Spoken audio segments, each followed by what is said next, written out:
ilmli ayol madrasadir. Jamiyatda xalqni tarbiya qiladi. Juda xursandman. Bu kunlarimizga asosiy sababchi bizning prezidentimiz Shavkat Mirziyoyev. Nima uchun? Ular menga sababchi bo'ldi. Nimaga? Kitobchilarga kelmasin. Kitobchilarga kelmasin. Bu mani qo'rg'on bo'lib qo'ymayapman. Yerga buyuk gaplar bor. Büyük gap. Shu bog'larga aytaman. Hali Abdulaziz Cho'lpon juda hurmat qildim. Aforizmlar kerak. Men insonlarga jon berib aforizmlar olaman. Mana buyuk gap. Qarang. Millatni uyg'onganlarning vazifasidir. Uyg'onib qoldik, shuncha narsaga muvaffaq bo'ldik. Endi sizlar pedagoglar, ustozlar, birodarlar, qancha narsalar qilishingiz. Har bir xonadonimizda kutubxonalar bo'lsin. Ular o'qilsin, oilaviy o'qilsin. Buyuk ishlarga sabab bo'ladi. Buyuk ishlarni poydevori bo'lsin. Renessansni tushunmaslik, renessans uchun bir shaxs paydo bo'lishi kerak. O'sha shaxs orqali hamma narsa bir insonlar sizlar ham bilasizlar, jamiyatlarda, yoshlarda, qizlarda, bolalarni o'qitamiz. Dehqonxo'jaliklarni rivojlanadi. Zavodlar quriladi, korxonalar quriladi. Endi yana qadimiy tariximiz isbotlagan ilm beshigi. Bormaymiz. Bizga kelishadi.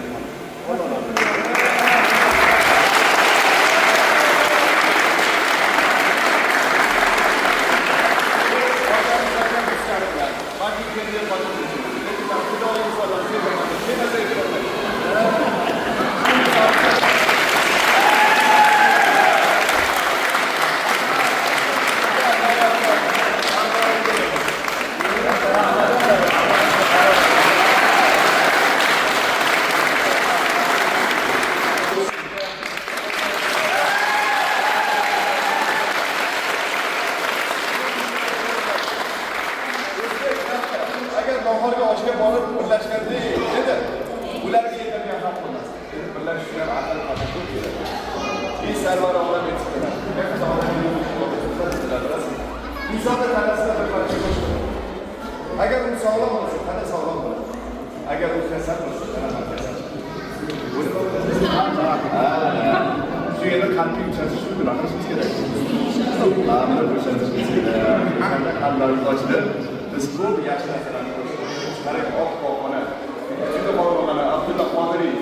Juda hurmat qilaman. Yigitlar o'lmaydilar. Yigitlar abadiy yashaydilar. Hatto bitta futbol oluvchi qolsa ham mentirladi. Bir paytlar Abdulla Qodiriy otabek kelib yerdan keladi. Mana bizga kelib keladi. Demak, bu mana sizga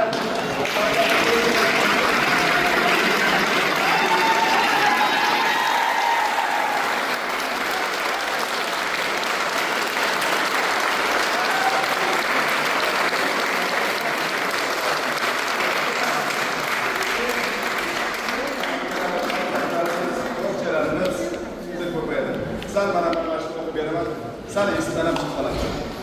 Makbul Hoca Behbudi, juda hurmat qilaman. Turkiston elini ilimsiz qoldirmang. Ilm ma'rifat yo'l ishlayotgan bo'lib qolmang va ularni boshlarini silang. Ey muhtaram yoshlar, aziz birodarlar, o'g'il va to'ylaringizga sarf qila turgan aqchalaringizni mana shu ilm zamoni yo'liga sarf etingiz. Va sizdan o'g'lingiz mol meros qolmasin, balki albatta ilm va tarbiya qolsin. Nima uchun? Mol mulkni yo'q qilib, sarflab yo'q qilmasin. Lekin ilmni sarflab qo'ymaymiz. Mana sizlarning hunaringlar bor, hech qachon boshqa. Bo'ldi, shuning farzandlarimizga mol mulk emas, ilm qoldiraylik. Ular och qolishmaydi. Rahmat.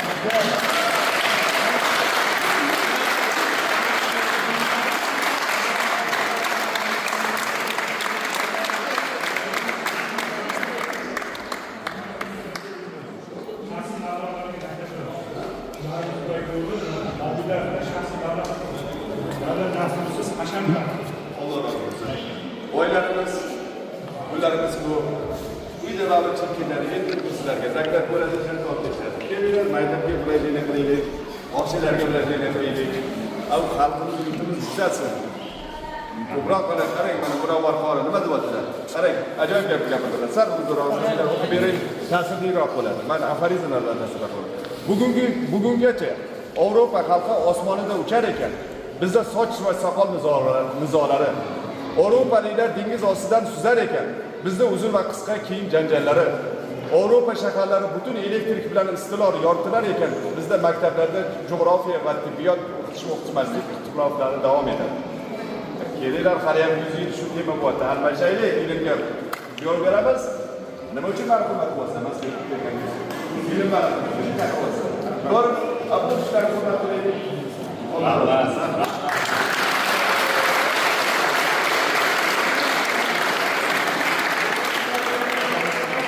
Mana 360 o'rinlik maktabgacha ta'lim muassasasida shu bolalarga bog'cha qurib berdi. Mana 5-fevral kuni boshlagan bo'lsak, hali 4 oy bo'lmasdan mana shunday muhtasham 360 o'rinlik mana shu maktabda qo'llar bosh qilib, tumanimiz tadbirkorlari, tumanimiz fermerlari yonida ochilib qovushtirib, mana shu maktabni qurib berdi. Bu ishdan ham Alloh rozi bo'lsin. Mana shu farzandlardan shu Behbudiga o'xshagan, Avloniga o'xshagan, Abdulla Qodiriyga o'xshagan yurtda bir himoya qiladigan, shu ilm ma'rifati tarqatadigan olimlar chiqishligini Alloh o'zi nasib qilsin. O'zi ishlar. Martabasini mana bunga bosinglar.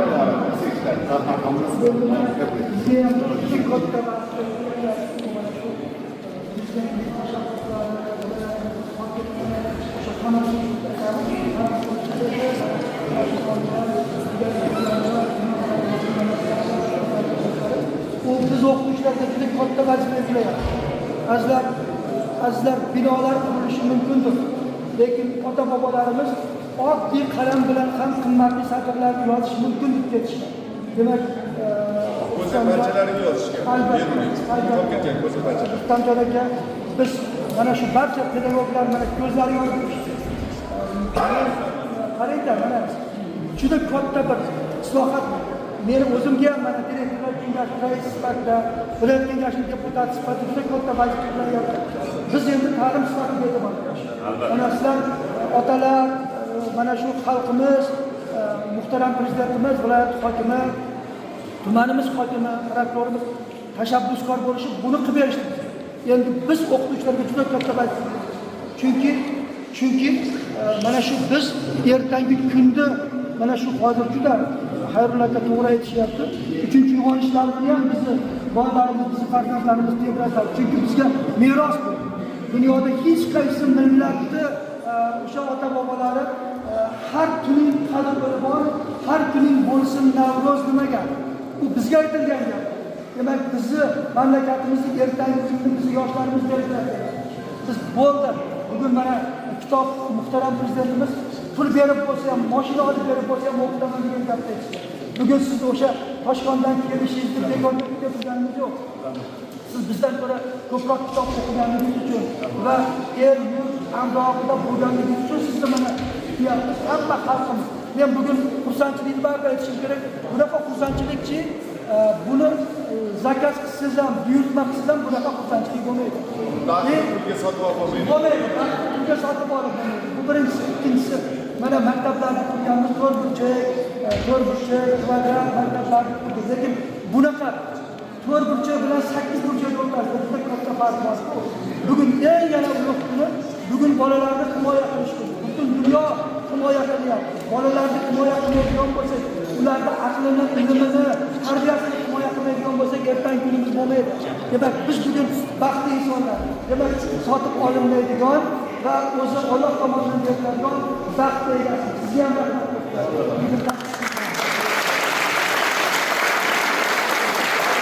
Insonlar, aylangan tumanimiz prokurorlari, direktorlarimiz haftasi, domlalarning qancha xodimlari bor. Mana shunday, mana shu tempda biz ham ushlashimiz kerak. Tumanimiz prokurorlari shuncha qilgan xizmatlarini, bu Xayrullo akamning shuncha bizga motivatsiya berganlarini, mana domlamiz Rahimov Xonimjon akani mana qancha bir gapirgan gaplarini biz oqlashimiz kerak. Tumanimiz juda ko'p marta aytadi, bog'ni eksa birpasdan natijasini beradi, lekin ta'limda yillar davomida beradi. Mana shuni mana bitta xursand bo'ldik, ikkita oltin medal turmush bo'layotgan bo'lsa, mana shularni sonini ham ko'paytirishimiz. Biroq Xayrullo jamiyatga safar kelishiga, Xayrullo jamiyatlarini ko'paytirib, bemalol bo'lmasdan xonadonlarga ham qo'llarni ko'rgan bo'ladigan sharoitni qilib chiqaylik. Haliga aytadi-ku, nechta kitob o'qiding deganda, o'sha kitobni yoddan aytib beradigan bolalarni shakllantiramiz.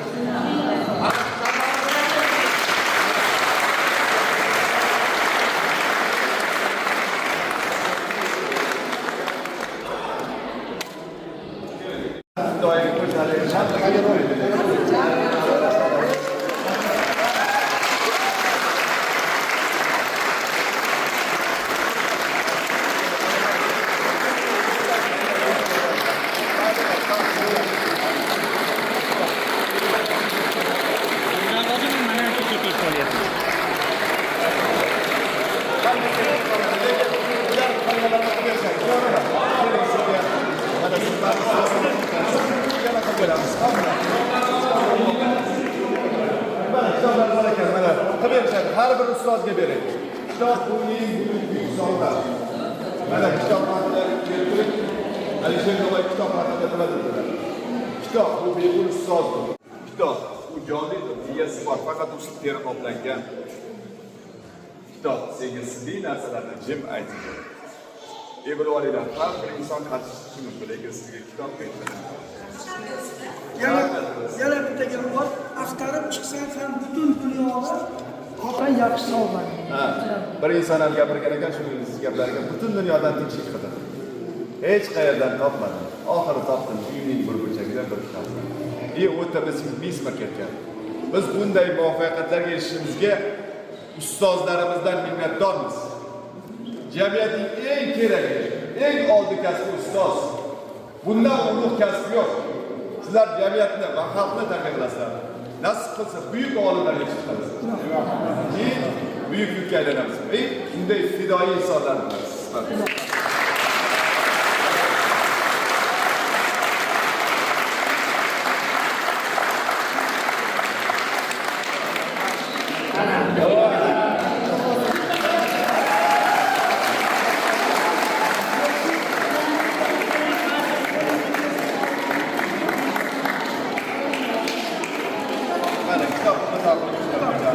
Kitobni o'qimasak ham qo'limizda olib yurish kerak. Nima uchun bilasizmi?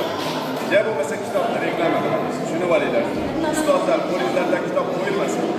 Olimlar shu darajada bo'lgan ekanki, bir olim umrlarida faqat 3 kun kitob o'qimadi. Bilasizmi? Oyoqlari qorason bo'lib kesilgan va otalari olimdan o'tgan. Keyin tekshirib ko'ringlar. Olimlar kitob o'qigan holatlarda olimdan o'tgan. Ishonmasanglar YouTube'ga kiringlarda kitoblar sahifalarida olinadi. Bu sahifalar to'g'ri. Shuning uchun ilmdan to'g'ri yurishimiz. Allohning izniyle zahmatlaymiz payg'ambarlar ham, ustozlar ham, jamiyat ham. Shunday fidoyi insonlar.